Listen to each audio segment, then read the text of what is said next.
Doktor, kondeemi naa kennime. Maal itti gooto?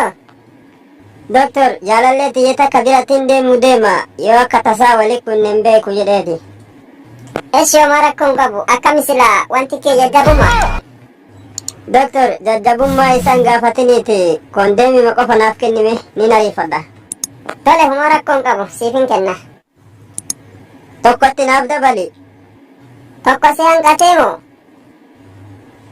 Waan ta'u maaltu beeka haati si takkallee akkumaan alaalti. Eeshi si haa gargaaru ka waa gargaaru. Tole galatoomi doktor.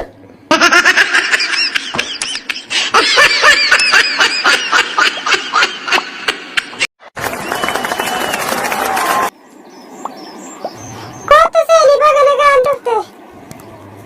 Tole eshi dhufe. Baga nagaan dhufte bareedaa koo. Eenyu jira garuu si malee mana kana.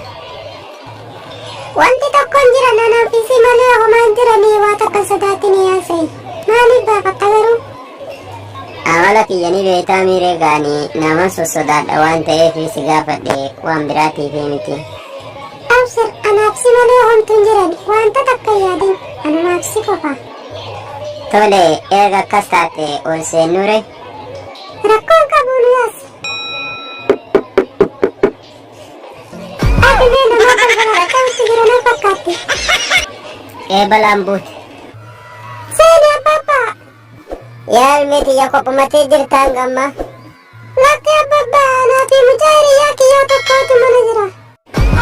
Ana gurbattiin caccabaan kuni karreefu waan sanarraa fudhatee deemeeni. Booma lasii barbaadu. Laal obboleessa kiyya silaa reefu wayita waan san sirraa fudhu. Itti jajjabaadhu wanti kee jajjabaa jettee na gaafatuu baattee na siyaanaa yaaddee irraa kana gorsitu ta'e balaan kun hundi mikiyyoo mateetirraa hafa ture. Amma garuu wanti tahamtee jirti. Kana booda boolla namaa qotullee gadi hin fageessine.